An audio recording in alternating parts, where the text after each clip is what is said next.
So today we have with us Sanj Badhan, or Sanj as we all lovingly call him, our esteemed and long-standing client and a very dear friend. So he has 20 years of experience into CRM industry and cloth industry. He loves and hates Salesforce. And yes, welcome Sanj, and thank you for taking out your precious time to share your insights and journey into offshoring. It's a pleasure, Rishma. Thank you so much for having me. Anytime. And yes, so Sanj, you have used our managed services for quite a long time. And tell us, how did your offshoring journey start? And basically, when and why did you start exploring the offshoring options? So my journey with Uplers started about 4 years ago. It might have been 5 years actually.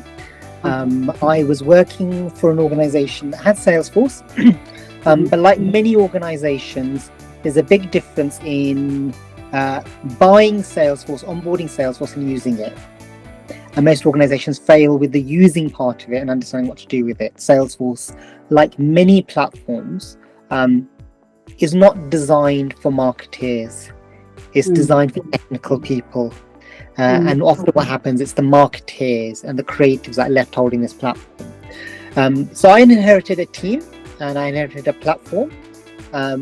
And we were struggling with the platform. The team was struggling with the platform. We were trying to force the platform to work in a way that the platform was not designed to work in that way. Whilst we talk about things like being targeted, we talk about, having dynamic content and having dynamic journeys. These just become words, they mean nothing. So we were faltering and failing on a number of fronts. We were failing to get things out. We were failing to control the platform. We were reliant on third parties who were more involved in the implementation of Salesforce than the usage. Okay? That led me to, in quite some desperation, to look into the market to find solutions. There was a number of UK solutions and providers who, if I'm honest with you, were not right because, again, they weren't getting to the blunt end of delivery and usage. What they were actually doing is trying to package up the implementation and the redesign of the platform. And it was a very costly solution for what we needed. What I needed and what the team needed was to feel like winners. We wanted to feel like champions. And when I came across Uplers, what appealed to me was you were experts in email marketing. You stripped away all the garbage, all the technical garbage, and you were what you were. And that honesty really mattered to me. So we had a conversation. One conversation led to two, led to three conversations. I think I met you, Reshma, on the third call. You were very quiet then, but I knew you were special then. You made me loud. So we had the conversations, and then what we then did was we worked collaboratively to take control of the platform. And Uplers wasn't just a delivery partner. Uplers was a training partner as well, helping us take control of the platform. And I was very careful with that relationship because I knew very early on that it was a special relationship, and it had to be a win-win relationship. And actually, Uplers exceeded our expectations in the sense that not only were you integral to those operations, the team loved you, and we formed very strong bonds from that point onwards. Reputation is everything. Your reputation precedes you. So I'm sure that as you carry such an extensive experience into offshoring, you can certainly guide others in this industry who are relatively new to the offshoring world, or companies across the globe as well today are gradually realizing the benefits attached to it, like flexibility, cost effectiveness, or the plethora of options, etc. So what do you think has been the biggest advantage of this model for you specifically? I think it's interesting you talk about it in terms of offshoring terms, because I think post-COVID, the world changed. And I was already working with teams across Europe, across the globe. So offshoring doesn't have the same weight that it used to, the way it used to, and I think commonality of language helps. And India is great for that. So I think from an offshoring perspective, I think it's not as big a decision as it used to be. I think the key thing is, I think, finding what we mean by offshoring, we start to think about cost and quality, Yeah. and those are things that come front of mind. So actually, it's not an offshoring conversation. It's a conversation about quality. It's about a conversation about personal brand. Am I prepared to work with this team? Are they going to represent me? And often, I know, and it can sound quite harsh, but often it's whose neck is on the line. Yeah. And that's a really harsh way of thinking about it. But I didn't do that. But I know it's often part of the decision making on that when you hire a third party or you outsource, a small proportion is going towards the actual work. A big chunk of the cost and a big chunk of the relationship is in mitigation planning, in guaranteeing success. And that's where I think things start to unravel, because it's not a conversation about skill sets and about delivery. It's a conversation about quality assurance. So when working with Indian teams, can you help us with some strategies that have worked for you to bridge any communication gap or maintain that seamless project management being under offshoring? There's a couple of things that we did that matter, and I still believe matter. So I think that one of the big barriers for the issues working with anyone who is offshore, and I won't say offshore teams, it can be within your own team as well, is technology can be a big barrier, and I know that sometimes when you get resource abroad, not switching on your camera, there's cultural things that are really important. Language, grasp of the English language is very important. But even beyond that, because I actually worked for an international team, so it wasn't even the grasp of the English language, it was the grasp of English for both parties is a secondary language. Your English is impeccable, but if you're dealing with, and forgive me, Germans or Italians or French counterparts, English is a second language for them. And often you're having to translate and work with them and understand the nuances of the language. It's easier for me to understand the nuance, but for some of those markets, it can be difficult. Even between English and American English, there are nuances and cultural differences. Time is not an issue, Reshma, because actually some markets can be difficult, but India is a 5-hour time difference. It has never been an issue. It's been an advantage actually, because you are waking up earlier than us. Things happen a lot faster. But I think there needs to be some SLA and some respect around those boundaries. Either the team is working to UK times, or there are some clear SLAs around that. I actually think it's the biggest advantage, because it forces everyone to become a bit more grown up and a bit more organized in the way they work. I think one of the criticisms you might hear from others that have used the service is actually they want untapped service. That doesn't exist in any part of the world. It never has, it never will. And I think there's a conflation of feeling that this resource is abroad, it's in India, it's a less expensive resource, therefore I can demand what I demand, and that's not the same, and that's not the case. The costs are low not because of quality, but because it's a different market, it's a different baseline. Yep. So truly said. And gradually, if you look at the bigger part of people who are looking for offshoring to India, I think one of the major advantage they foresee is that cost effectiveness. But many times it is kind of clubbed with the kind of lack of qualitative resources or that over demanding ownership that comes along with it. So specifically when it comes to India, what do you think are the pros and the cons of offshoring in India? Okay. It's a very loaded question, and my when I answer it, I feel like I'm forced into a position to give you a book written answer when I know the truth is something else. And I think, and I'd rather go with the truth because of our relationship, because I think it benefits everyone, is often the conversation around value for money and effectiveness doesn't exist. Okay, you've got to understand the market we operate within, and let's take Salesforce specifically, and it could be any CRM platform, is an inflated market. There's a lot of cost, there's a lot of resource baked in unnecessarily. Actually, what's needed to get these things working probably doesn't require as much resource, but it is. You pay a lot of money to implement third parties, a lot. Okay, so often decision making around offshoring is not about effectiveness, because I've very rarely come across a conversation where someone sat down and said, let's look at the business case, let's look at the return on investment from a campaign perspective, let's look at how this is going to increase our metrics. Now, often what it's about is it's a fixed cost. It has to be put against some kind of IT budget somewhere. And it has to be managed, and someone has to put their neck on the line. And often it's a shifting of the responsibility on someone else's shoulders. And so often the benefit is a reputation people benefit. And I think sometimes we have to lead into that. And the reason it's important for you is because I think often with offshoring, there's a feeling that we can talk about cost effectiveness. And I actually think sometimes it's the wrong conversation. You're better off just saying, offshoring means you are going to get less cost because our baseline is different. We're not talking about that now. We're now going to talk about actually what your needs are at an individual level, at an organization level, what you're looking to achieve.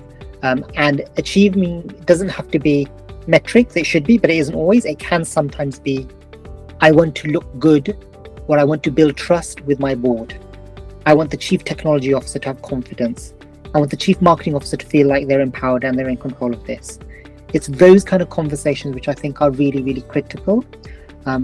Cost is a dirty word, and I think it cheapens the conversation and it takes you away from where you need to be. Does that help? Yep, absolutely. And then it really helps when there are conversations related to, say, value for money. It's very subjective. There's no standard to compare. Also, like you rightly mentioned, it's the different baselines that we are talking about, and it also the different plethora of options that we're talking about when it comes to the quantum which is available in terms for choosing the right talents from the Indian demography. There are many other countries or other regions where the offshoring is equally prevalent. What do you think? Which countries are well suited for offshoring, and which countries preferred when? If we can do that. But the country that often competes with India is South Africa. Yeah. Okay, South Africa. Okay. And the perception is South Africa is I hate this word, cheaper and not as good quality as India resource. And that might be nothing to do with the individuals, but it may be to do with market maturity, if I'm honest with you. Okay. And I know India is a bigger market, which you talk about India as a market, but actually India is probably several markets combined in one, if I'm honest with you. Yeah. So I don't think there are many markets out there on par with India at the moment. One, because of the language, two, because of the size. Yes, countries like South Africa come up. Even from the Far East, some regions coming up. Even Middle East is coming up. But I don't think they're competing on the same landscape. And I think language is the biggest benefit, advantage you have. Yes. There are certain expectations. So how do you manage the client expectations when discussing the potential benefits or challenges associated with offshoring? Compliance is the big one. So one of the big concerns is obviously when you're dealing with CRM and data is compliance. It's about data security. And I think we have to be very clear about roles and responsibilities when it comes to anything to do with data management and platform management. Okay, and this is where having an intermediary and a partner is really useful. I think you have to be very clear about how the partner is going to fit in, who they're going to report into, and what the risks and liabilities are. I think it's very clear to kind of lead into that. And the question is always going to be there, why offshore versus have someone in market? And I think you have to answer that directly.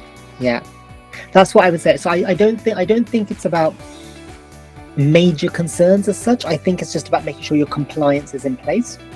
I think it's going to be really important. Also, you have to decide whether the offshoring partner is going to be interfacing at a number of levels. Right. Like, I would be happy for you, Reshma, to talk to anyone, from the CEO to anyone, but not everyone within the Uplers team or the offshoring team is designed for that. So you have to design a team with your stakeholders in mind. Who are you interfacing with? Who are you going to be talking to?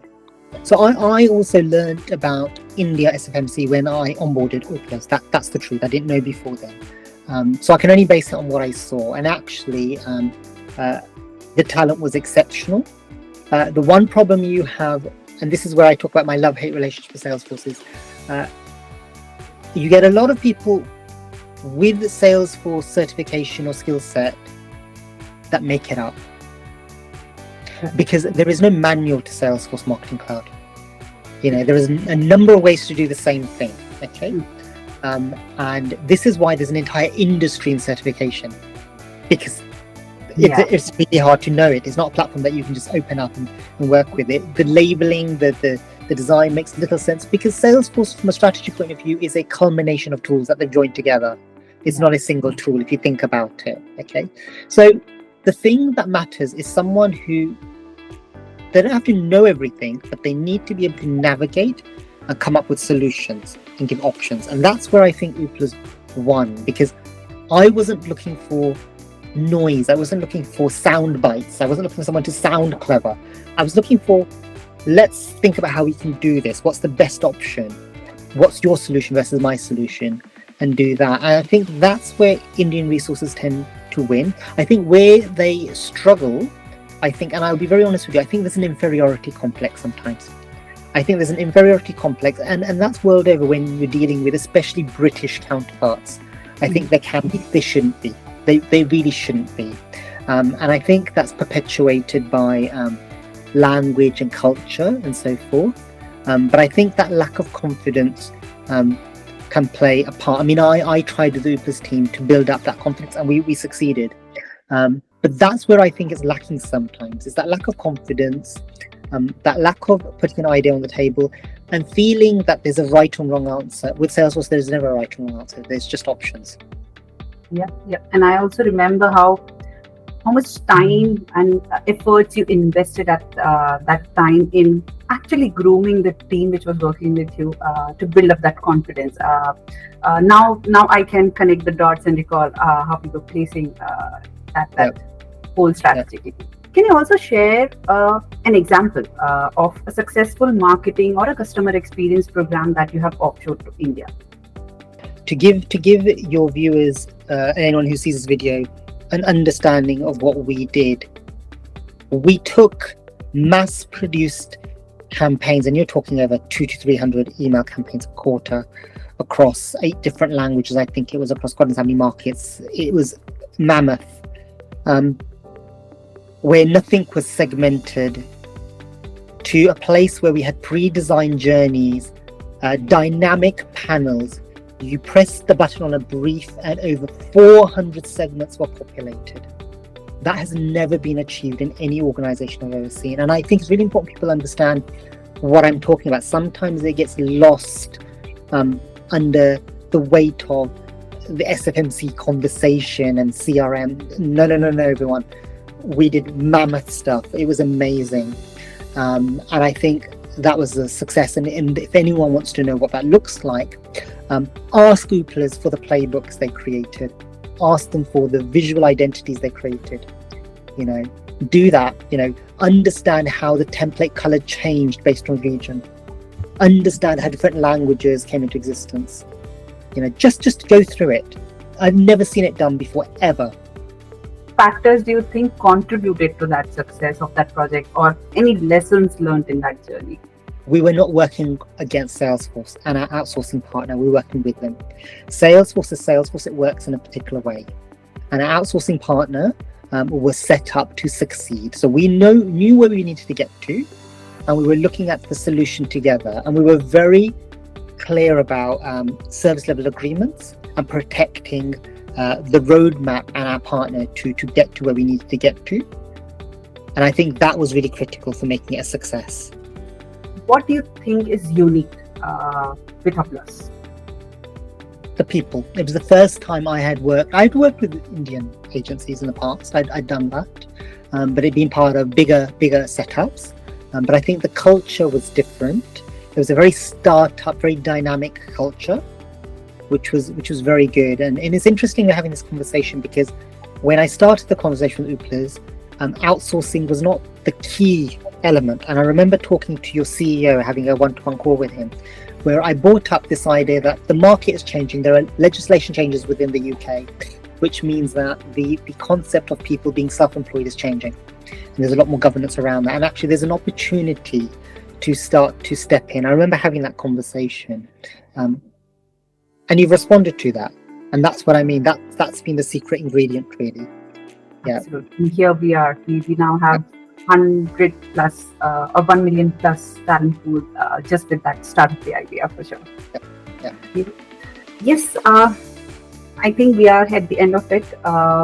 Thank you. Thanks a lot for sharing that time and inputs. I'm sure this conversation is going to help many people who are currently exploring how to offshore, what to offshore, possibly searching for do's and don'ts of offshoring or certain tricks and tips of navigating into this uncharted land. Thank you. Thanks a lot. No worries, Rishma. Thank you very much.